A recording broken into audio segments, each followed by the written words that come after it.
All right, so today I want to go over sorting. So this is covered in Lab 8, and sorting appears on the final exam.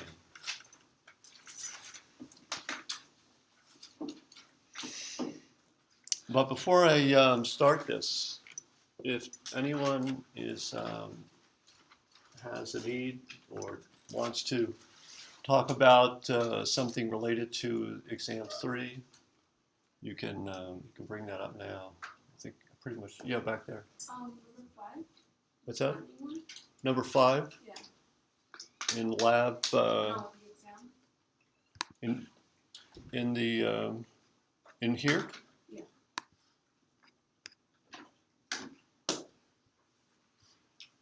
Flatten, this one? Didn't we do this in a lecture already? I think we did this. There's an answer here. Let me explain it here. So Flatten takes this array, which is 100 rows by 200 columns. It's a two-dimensional array of integers. And it gets this large array, two-dimensional array, and it flattens it out. So it lays into a linear structure, and we put it in a vector and return that vector. So what goes in is a two-dimensional array, like a table, and we flatten it out. So we start by listing the first row, followed by the second row, followed by the third row, and so on, and put those values in the vector. So I call that flatten. So how do you implement that? Well, here's the function. This is the implementation of that function, or one possible implementation.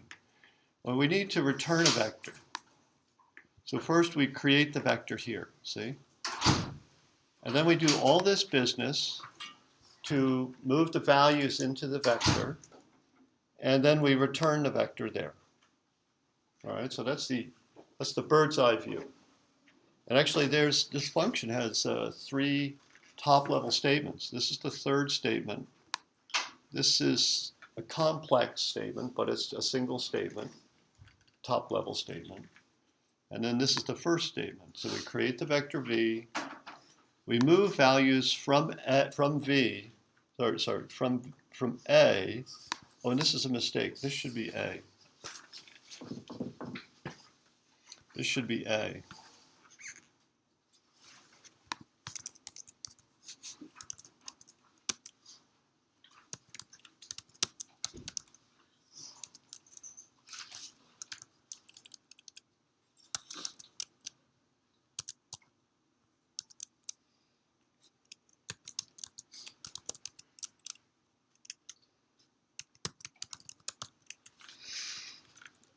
This is a mistake.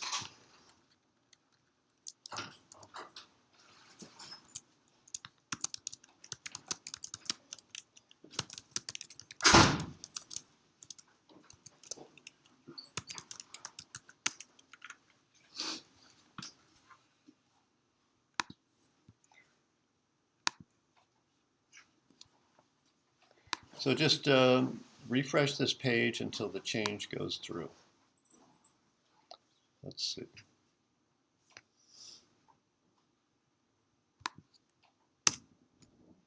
Oh, no internet connection. The network has not been very reliable this last week.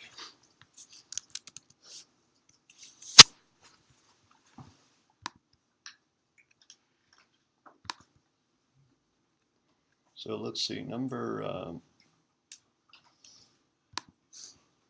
there it is. So I pushed a change through there. This should be A, not V. That was a mistake. Sorry about that. So we create this empty vector V, populate it with values from A, and then return V. So that's why the function returns a vector here. And how do we move the values? Well, we need to move in one row after another. So the first outer loop iterates through the rows, the indices for the rows. There's 100 rows. So I goes from 0 to 99. That's 100 rows, 0 to 99. As soon as I hits 100, we're finished. We can't use 100 as an index. So what do we do? So this goes, so you can think of this outer loop as looking at each row. So for each row, what do we do? For each row, we look at every item in that row. And so that's the index j. So there are 200 columns. That means each row has 200 elements, 200 cells.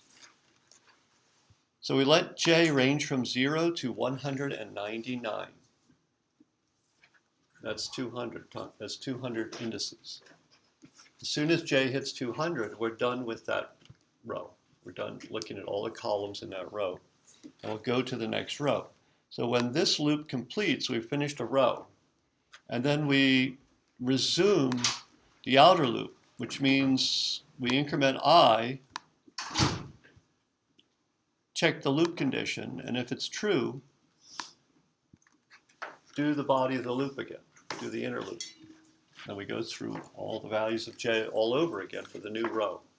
So that's how that works. Now what do we do for each pair of I and j that we get? We read the value. So we use this syntax here. This accesses the value at position ij. So aij. So what I have highlighted right there reads that value. It computes to that value. And we take that value and we just push it onto the back of V. So V starts as empty and just accumulates values. And then when we're done that process, we return V. Is that okay?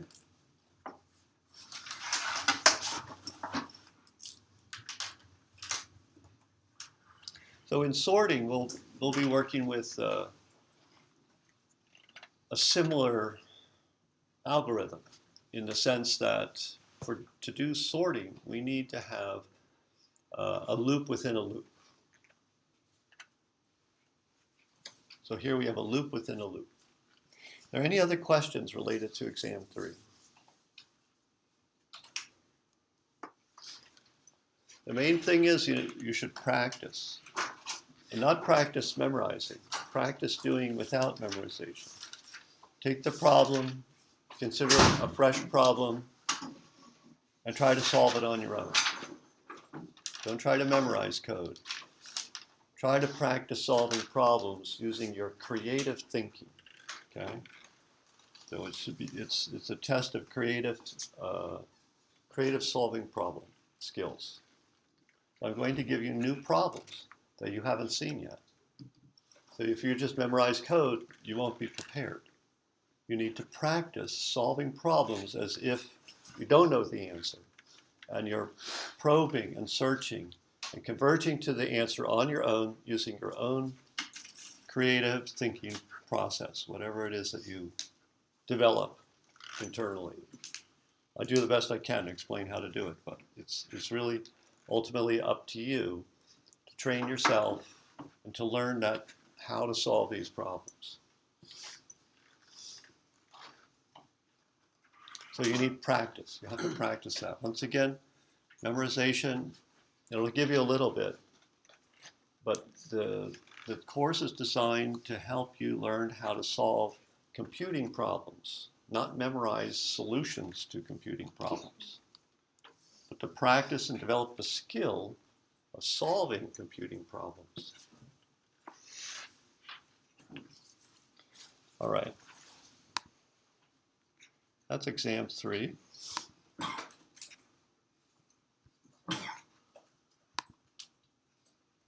Let's look at sorting. So in your lab, you need to implement Mysort, which takes a vector.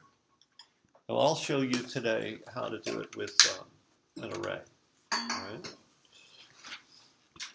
And it's easy to translate from an array to a vector. That's pretty straightforward. So a function called Mysort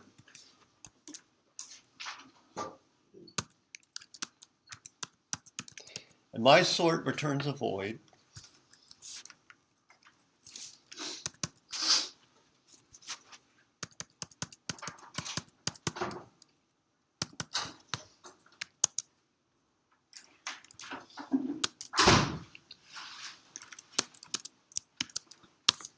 So let's create some test data. So here's an array. And we'll populate it with these values, 3, 6, 8, 9, 12. Now this is already sorted.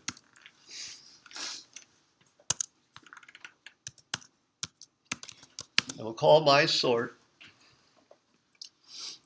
pass in A and the size of A, which is, in this case, 5. Remember, with arrays, unlike vectors, arrays don't have a size function attached to them. We need to maintain that information as a separate object.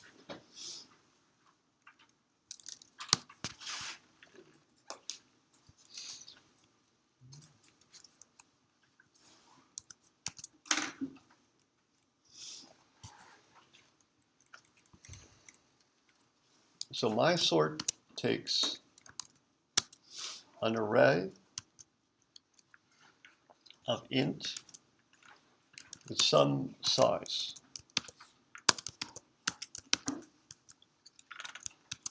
So this test should pass. We have the array in sorted order. We call Mysort, but Mysort does nothing.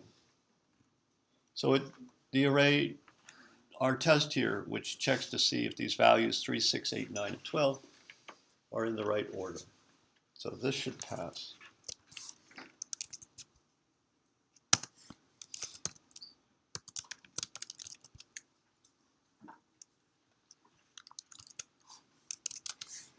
Now what we'll do is we'll mix these up. We'll start with it. We'll mix the numbers up so that it's no longer sorted.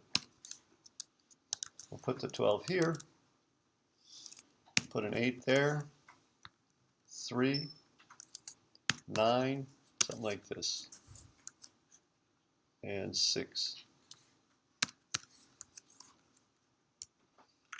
There we go. So same values, but I just mixed them up.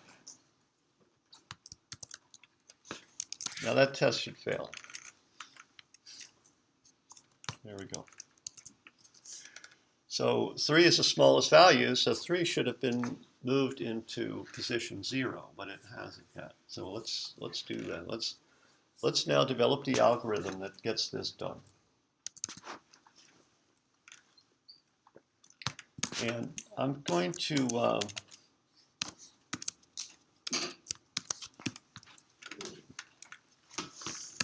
try to show with some within a comment how this works.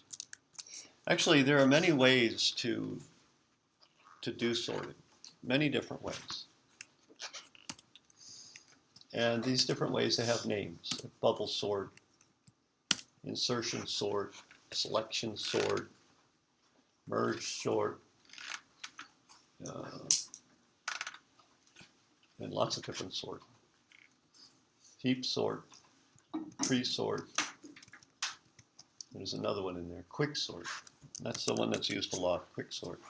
Well, lots of different sorting techniques, and actually have given names, and there's more than what I just listed. And some of those sorting routines are very efficient, and they sort much more quickly than other routines. But the ones that are efficient, that run quickly, are more complicated than the slower ones. So in this class, we're just going to look at a slow version of sorting.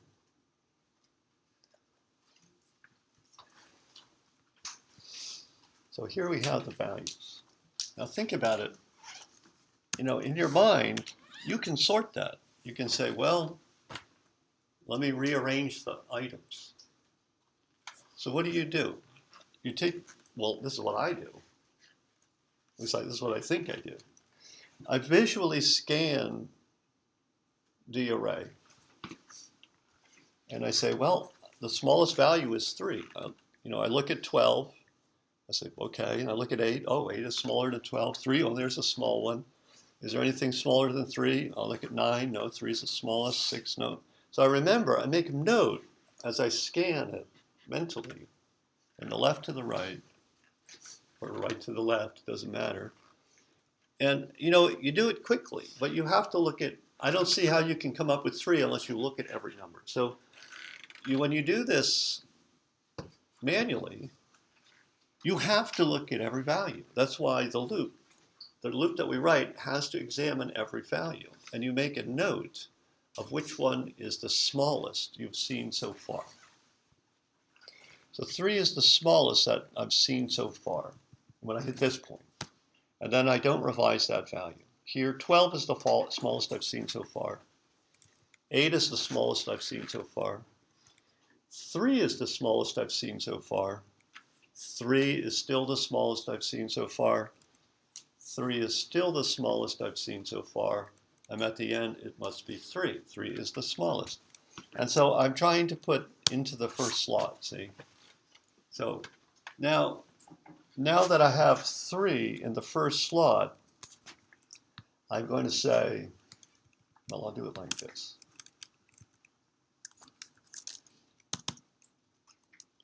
I'll put the 3 in the first slot,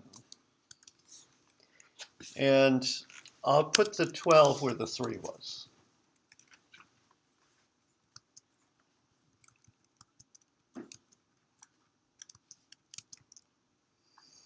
So I'll swap those two, because I have to put the 12 somewhere.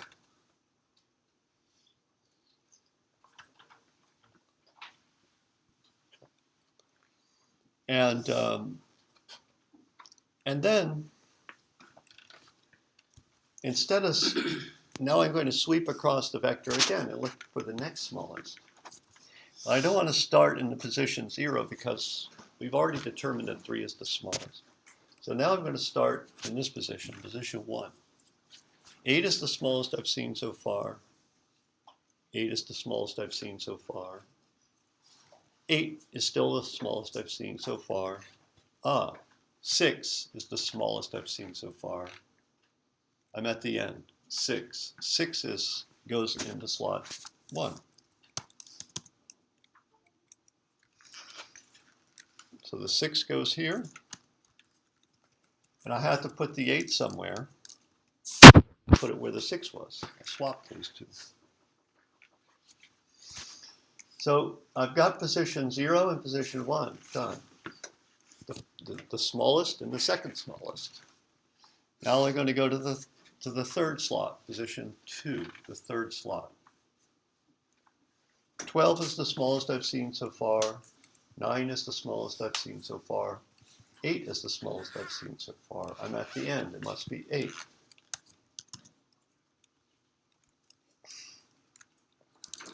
I put the 8 here and the 12 here. I swap. Now I filled in position 0, 1, and 2, and I'm confident that those are the 3 smallest integers in the array. And I put those in the right locations. I have to keep going. So now I'm going to start from the next position. 9 is the smallest I've seen so far. 9 is the smallest I've seen so far. I have nowhere to go. The 9 is the smallest, so 9 is it. So but 9 is already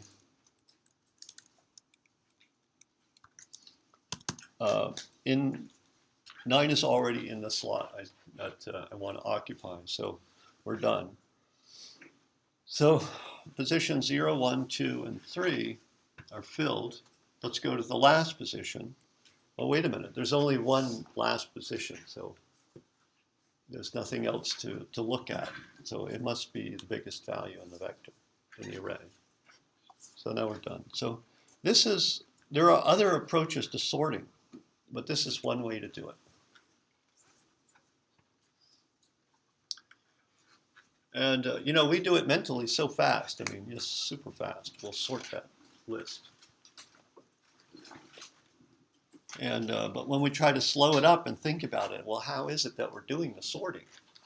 Then you have to think about it. And you can sort this list mentally very quickly, but what about a list with 10,000 values in it? How long is that going to take you? Well, it'll take the computer. The computer's going to do it pretty fast, I'll tell you that, compared to you. All right, so let's do this. Let's go ahead and do this. And let's try to code up the algorithm that we just worked out manually. Yeah. For the problem, like the function accepted a vector instead of an array. Yeah, the problem that I asked for you in the lab, I want you to use a vector. I'm showing you how to do it with an array. I'm giving you a variation on the problem. It's very similar. Right? It's easy. They're very similar, vectors and arrays. One difference is Mysort takes just one argument, which is a vector. The vector, we need to know the size of the vector, but that's a built-in function. We just do v.size to get it. But Mysort, we pass in an array, but an array does not have a built-in function to report the size. It's not an object like a vector is. So we have to add a second argument to let the function know what the number of elements are in A. That's one difference, and then there's some other differences. All right, now we scan across. Think of what we did. We scanned across the elements, and then we reset, and then we scanned across these, and then we scanned across these, and then we scanned across these. And then we got down to this one. You see that scanning there? So that scanning, that's actually the inner loop. What the outer loop does is it says, I want to find a value that goes in position 0. Now, after I do that, I want to find a value that goes in position 1. After I do that, I want to find a value that goes in position 2.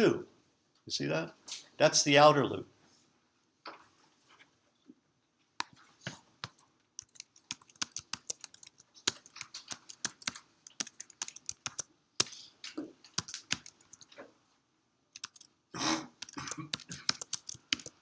There's the outer loop right there. I is the position that we want to fill in with the value that needs to go there. So when I is 0, we have to find the smallest value in the vector, or in the array.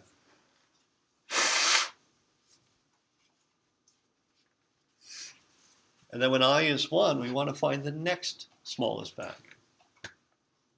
And so on. That's the outer loop. Now the inner loop, for each of the, let's suppose we're at here. Suppose that I is 2. It's the middle position.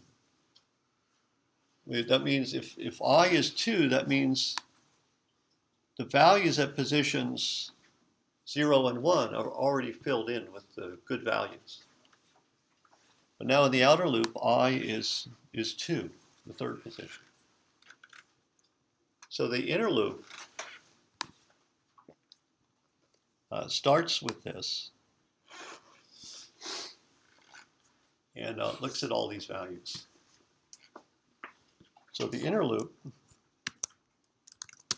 we'll use the index j. Well, j would start at I. And j would be less than the size, and then we would increment j.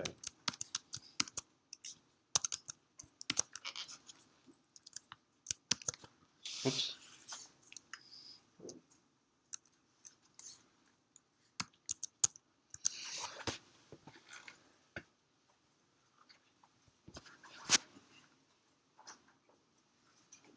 So what do we do? So we could do something like this.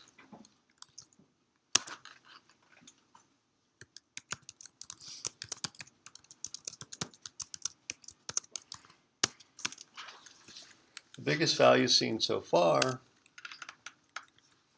we'll set that equal to, sorry, is it A? Yeah, A of J. Or A of I.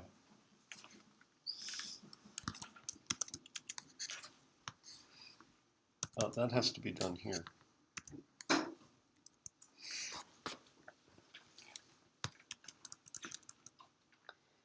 And then for each value that each subsequent value that we look at, we have to compare it with the biggest value seen so far. So if A of J, I'm sorry, it should be smallest value. If A of J, if a new value that we look at is less than the smallest value seen so far, then we have a new candidate for smallest value, which is the value at J.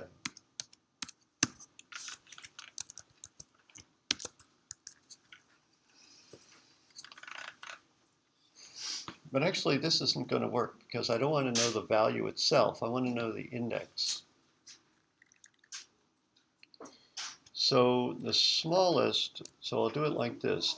So I'll do it like this. It's the index of the smallest value seen so far.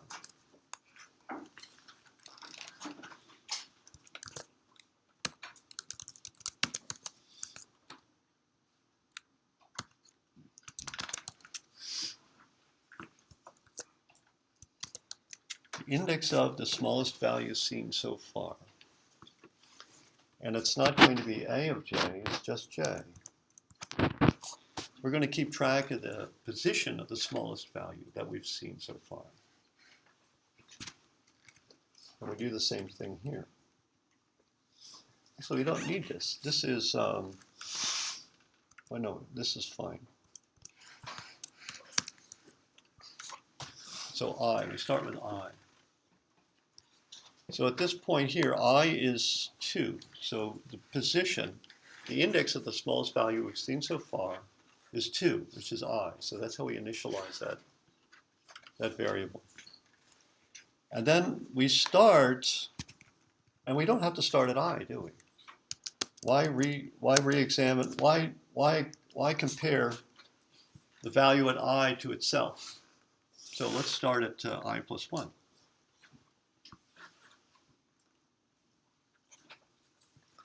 And let's not go past size. But there's another, so in other words, if J starts at I plus 1,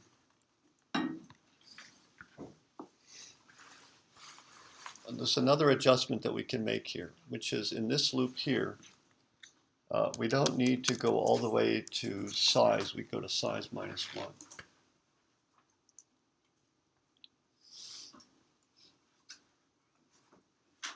Wait a minute, I'm going to take that out. Let me think about that for a second.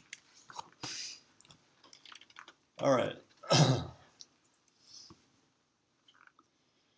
So we set this very long variable name here to I, and then we look at the values in the positions following it. And when we find the smallest value, a new smallest value, then we make this adjustment here. Now, what do we do when we're finished this? So after we've computed the index of the smallest value seen so far, it's the smallest value from I to the end of the array. Now we can do the swap operation.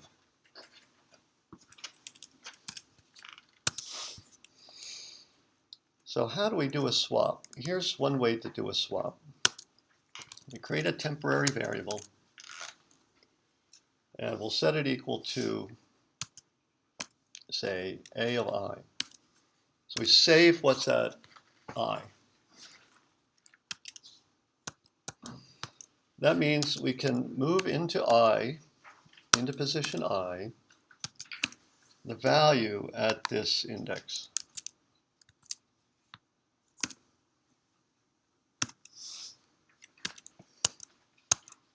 And then we can, with the value that we stored, we can move that into the other index. So we're swapping the values that are at I and index of smallest value seen so far. So you need a third memory location to store something temporarily to do a swap. There's another way to do this. There's a swap function. I'm not sure it's available to us, but let's see. It would be swap A of I with A of smallest, index of smallest value seen so far. I think this works. Let's try it. It may not be in any of the, we may need to include another header file to get that to work.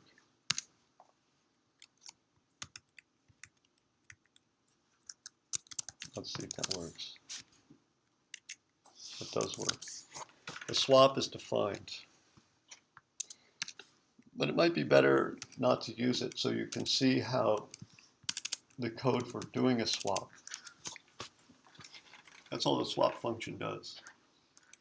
It needs to allocate a temporary storage location to store the contents of one area so that when we write into that area, we have it, the contents preserved and write it to the other area. Let's see if that compiles. All right, now we have the test code already set up. Let's see if it works. It does not work. A of 0 does not equal 3. What happened?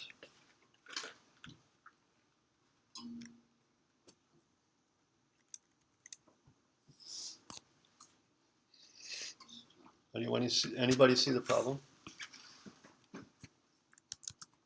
So the test code says this fails. Must be an issue.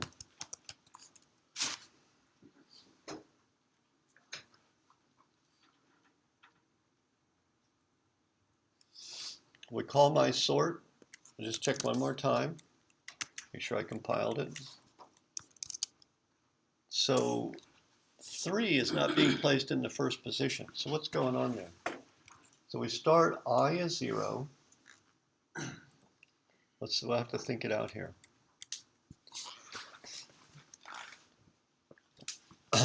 When I starts at 0, maybe the problem is this. Let I go to the end. I don't think so. That's not a problem. So I starts at 0. Actually, that's the one that's failing. It's the very first pass. So that's going to be easy to debug.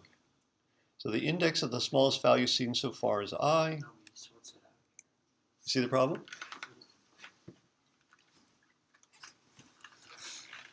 Maybe I should let you guys get it, so not me. I don't know what the problem is. It's a mystery. I'm not going to do it. I'm going to let you do it.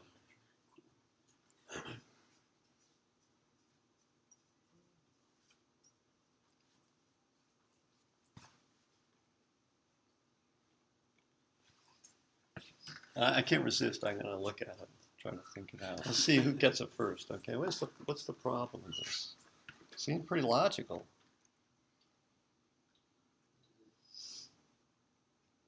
Maybe this is the problem right there. Does it have to be less than No, because then J would be invalid. J would become invalid, so I think we're all right there. I think in the 10, you use I instead of J. Down here? Yeah. We want to, because here we're writing into A of I, so we need to save what's at A of I first.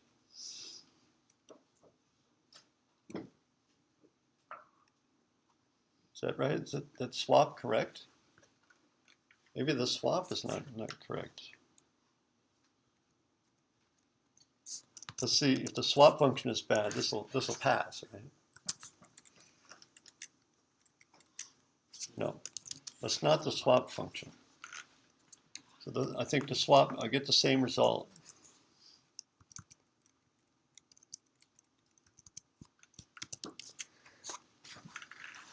So I think is it where we do the swap? Yeah, we do it inside after this loop finishes, right? You're not changing it back to I after you use J. After we use J, You're not making it change the number of J back into I. where would we do that? Let me put the lines up there. Whoops. Which line number? Do we need to do something? After 23. After 24, here. So after 24, if we find a new value. Oh, I see the problem. Oh my gosh. Huh? Look at what we're doing. We're comparing the value at J with an index. It's like apples and oranges.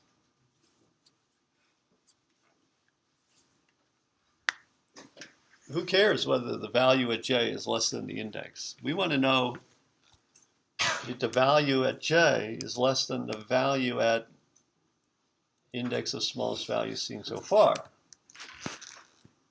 Because the way I wrote it first, the variable name was smallest value seen so far. So I was thinking it was not an index. All right. Now it's time to make bets. $10. Who wants to bet me $10? This will run. Okay. Here we go. For $10. Everybody in here owes me $10. Okay. So we got it. What do you think about that?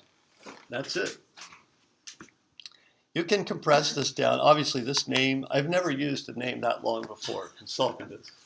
I don't know why it came to me today. I just decided that I'm going to do that. It's nice. It expresses the purpose of the variable in the code, but it's very long. So you would typically see this type of algorithm with like K or something like that instead of a long name like that. And then there'll be a comment. K is the index of the smallest value seen so far. So you'd have to add a comment. This way, with the variable name like this, we don't need a comment. So let's look at this other exercise here.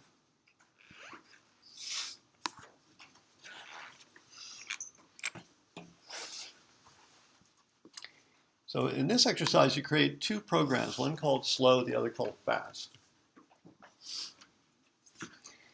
In slow, we generate a random vector of size 100,000, pass it to the sorting algorithm.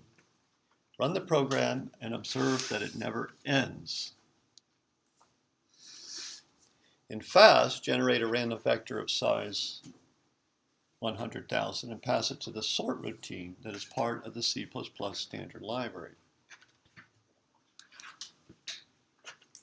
The following code shows how you would call the sort function on a vector V.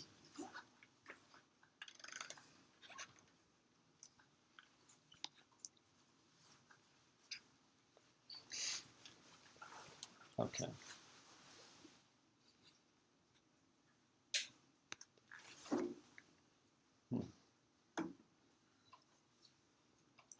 You know, I want to do that with this array, but I didn't think about that. So this is slow.cpp. How do I sort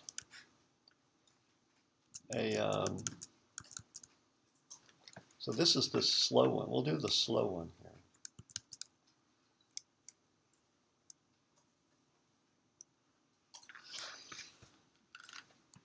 So this is 100,000.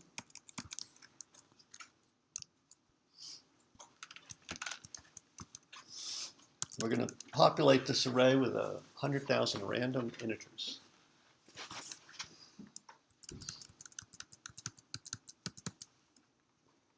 And then we're going to sort it.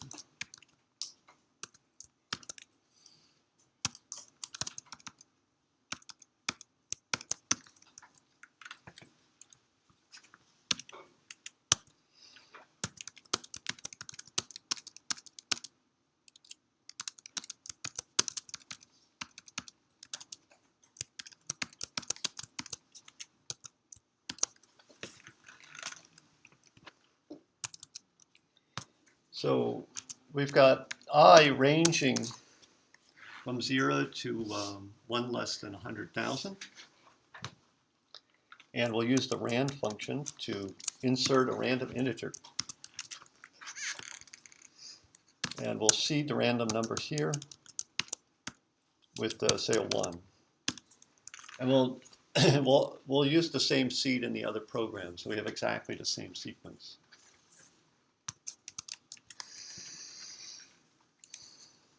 And let's see. Then we call Mysort. And then we print done.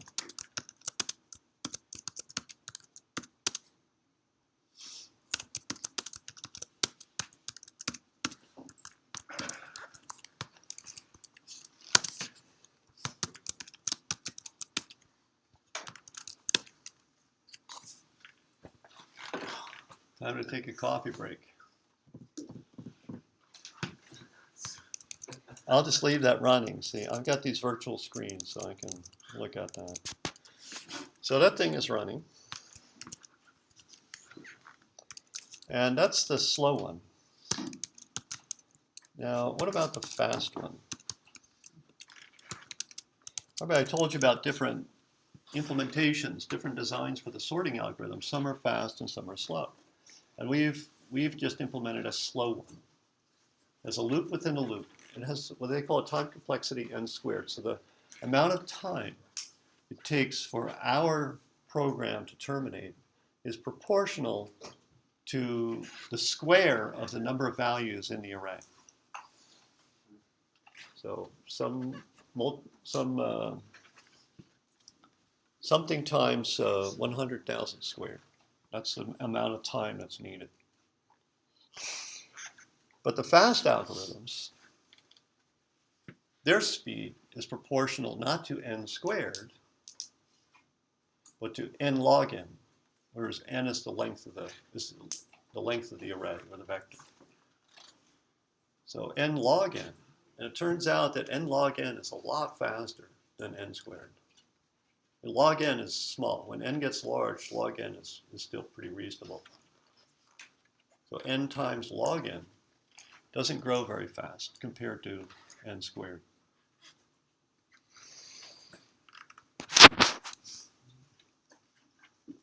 Now the problem is I've got this array, I don't know how to sort in an array. I know how to sort a vector. I gave the code here. This is how you sort a vector. That's the call to sorting a vector. How do you sort an array in C++?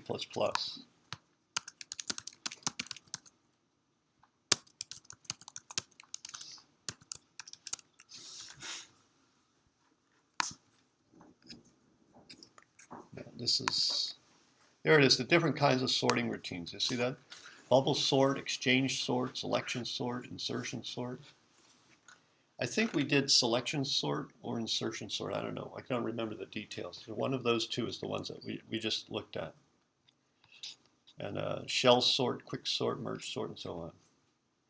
I want to know how to, oh, there it is.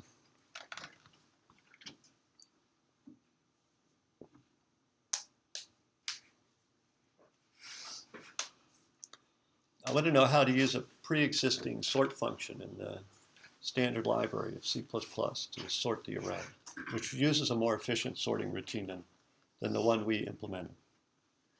And it's showing how to do it with vectors. There we go. Oh, that's easy. All right.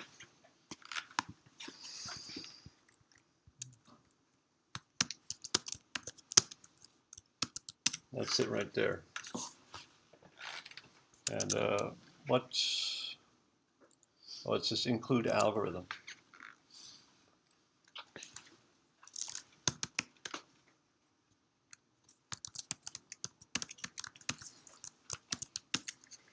So we pass in a pointer to the first integer. We pass in a pointer to one past the last integer. So A actually is a variable name that refers to an array. But in fact, the compiler looks at it as a pointer. The pointer is simply the memory location. It's the numeric memory location of a byte. And so this A corresponds to the memory location of the first byte of the array of integers. And A plus 100,000 is the memory location of the byte that's one beyond the last integer in the array. So it says one beyond. That's how the standard library works. When you have a start and an end, the end is one past the end. That's how they do it. Well, let's see if this works. Oh, look, this one finished. Can you believe it? It wasn't that slow after all. Let's look at our fast routine. Let's see how fast do you think this is going to run? All right, ready? Mentally count the seconds. Okay, ready? Less than a second. See, look at the difference. You see the difference? It's amazing. It's that significant. What happened if we bumped it up to 200,000?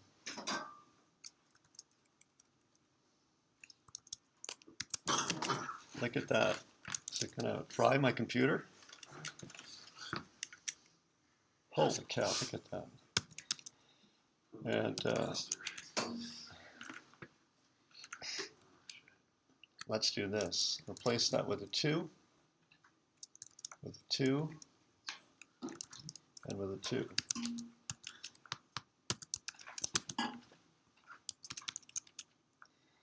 Of course, this will never finish. The other one took a long time, right? 15 minutes or something. So that one's never going to finish. But this could get pretty big. What happens if I multiply by 10? We got to break it, right? We'll have to break it. Now, I don't want to kill a dot out because that's running right now. So let's use -o to rename this to b dot out. -o means rename the output, and so that's fast.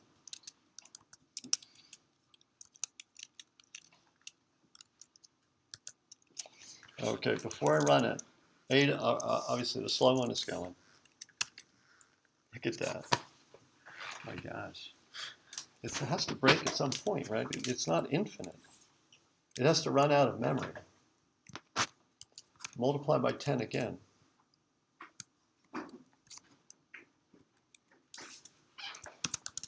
And it's going to need to fall apart at some point. There we go. Segmentation point. It's taking too much memory. But the algorithm's fast enough to basically operate on all that memory all at the same time. Not at the same time, within a reasonable amount of time. And what happened here? This thing ran? How could that have gone so fast? Maybe it's not that slow after all. Anyway, it's a lot slower than the one that takes less than a second. Let's look at the assignment here.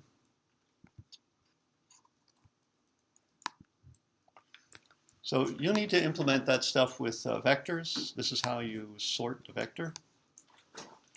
And that's it. Not a big deal. So that should be pretty straightforward. So we have a few minutes left. We can shift back to exam 3. Maybe look at another problem just to get ready for that.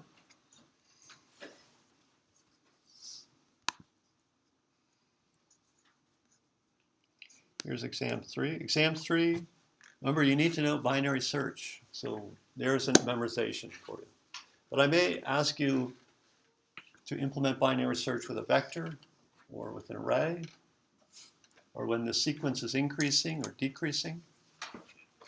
Or I might ask you to return the index of the value found, or tell me whether the value is in there or not. That's a predicate function. It returns true or false. So those are all the variations that I could ask in the exam. So you have to be, in addition to having the algorithm memorized, you need to be prepared to express that algorithm in those different variations.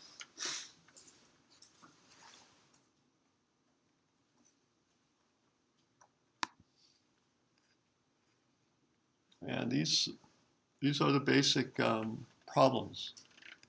I think we've gone through a lot of these already, right? This one, did we do this? Is all zeros? I don't know what else we need to do, unless you want me to talk about another one. Yeah. Can you talk about just the linear search? Linear search. Okay, let's do that one.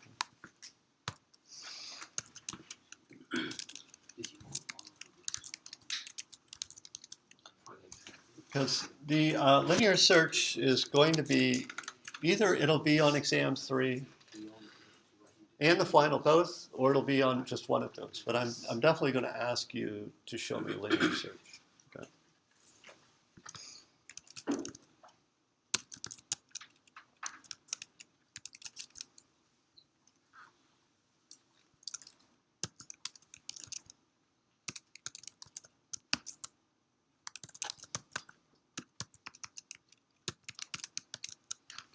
Let's look at linear search.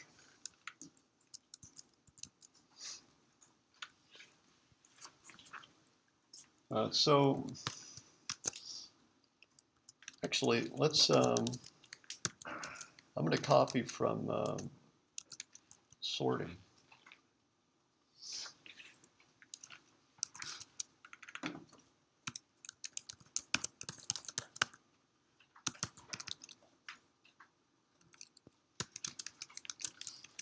Because here we have some test code. Here we have test code. We created an array A with 200,000 random numbers in it.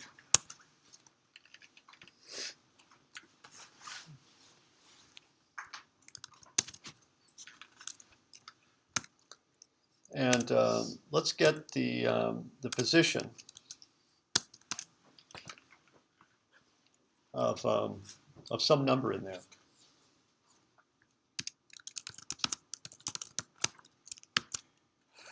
Let's do a linear search through A. It has 200,000 values in it, and we're going to look for the number 7. Let's see if number 7 is in there.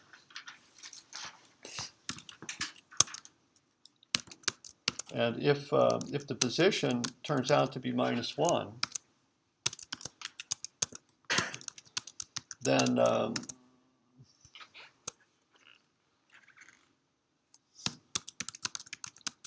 seven is not in A.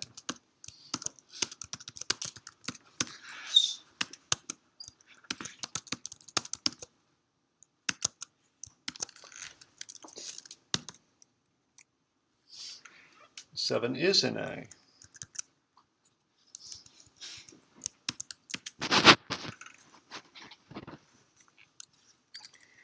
So here, our implementation of linear search, what it does is it looks for 7.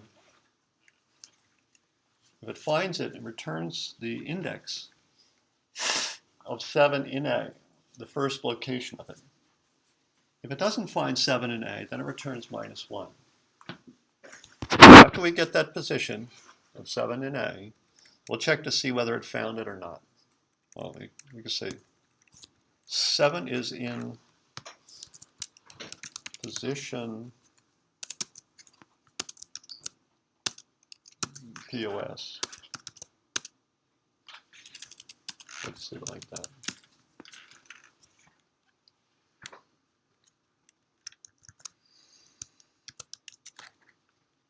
So now we need to implement linear search. And our version of linear search here returns the position of a value in A. So it'll return an int.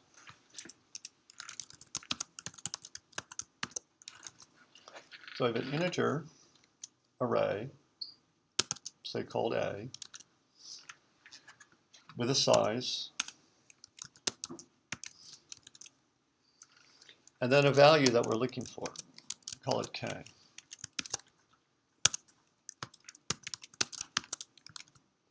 So we're going to scan through A to see if we can find K. So we'll use I as the index. And we want I to take on all values between 0 and size, not including size.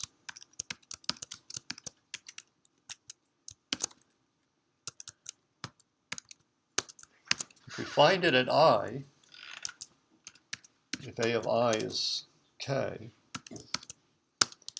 then we return what? I. Good, I, thank you. If we finish the loop and we never return I, it means we looked for it and didn't find it. So we're going to return -1. -1 is not a valid index. So that's the convention that programmers use to indicate that it's not there. Oh, I'm going to start that thing up.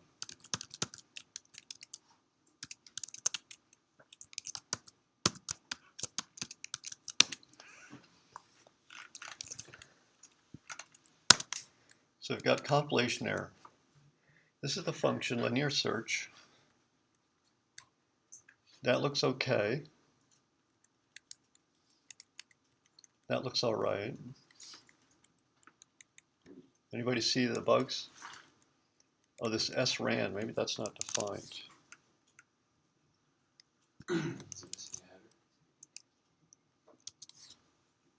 What's that? Oh, this, look at this. This is, syntax is wrong here. There's an awful lot of error messages. That's why C++ is, one reason it's a hard language. It's hard to see the difference. Look at that. That was it. All that garbage that you have to look at. So that's why error messages, compilation error messages in C++ are very hard to use. In other languages, compilation error messages are much easier to interpret.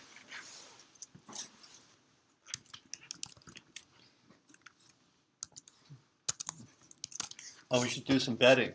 How many people think that 7 is in the 200,000 random integers produced with this C value? You gonna take that bet? Okay, good. We got one guy taking the bet here. Not an A. I'll give you another chance here. Let's try another C.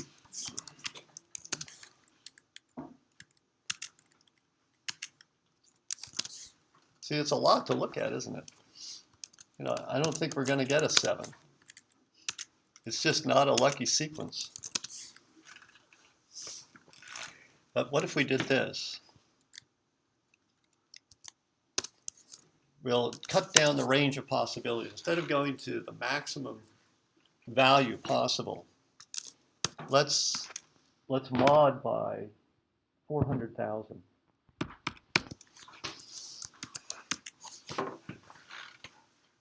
So it's like, what are the chances that we get a 7?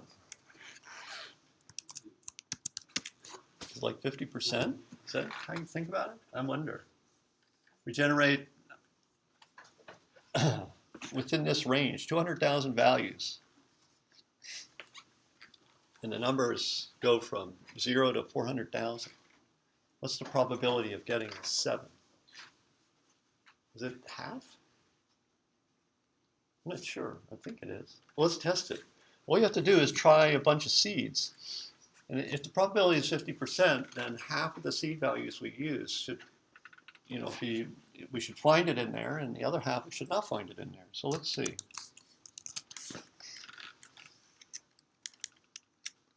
Seven is not an A. Let's use the seed value 2. Oh, we got it. And we're 50% right now, right? Let's see. I'll try a few more. Try 3. Okay, we're 25%. Let's try. I don't want to try 4. That's like funny, right? Let's try 5, 4, 2.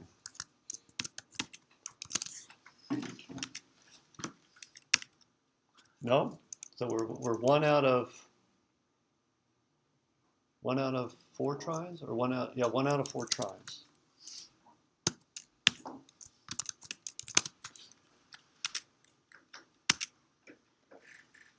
Two out of 5 tries.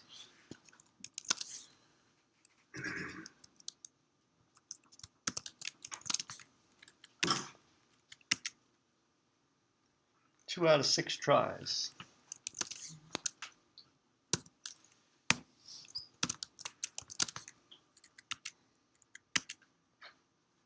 Two out of 7. And it's not looking good.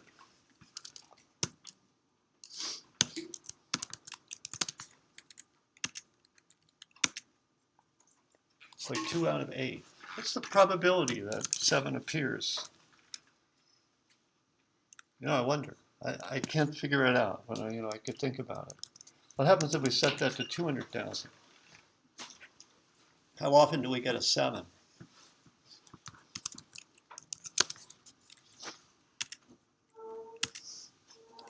Well, we get one there.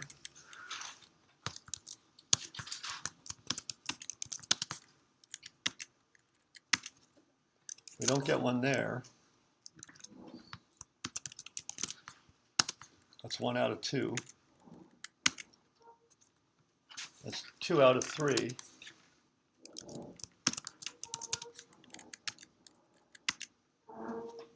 Two out of 4.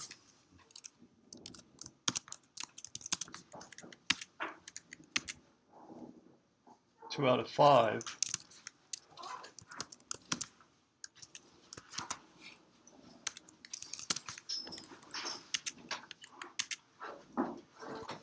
Three out of 6. Maybe this is 50%.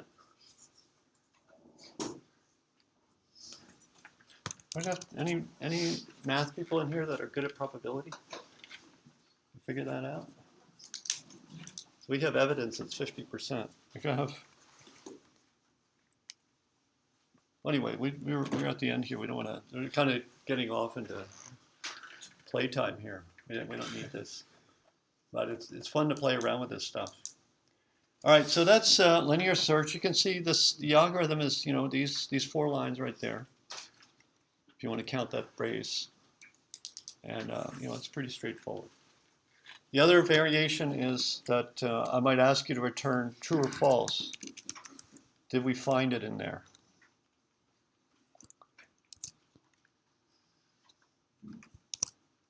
Oops. Sorry. So we return true or false. So it would be like that. That's another variation. Another variation is you pass in a vector instead of an array. Okay, I think that's it then. All right. Well, the exam is on Monday.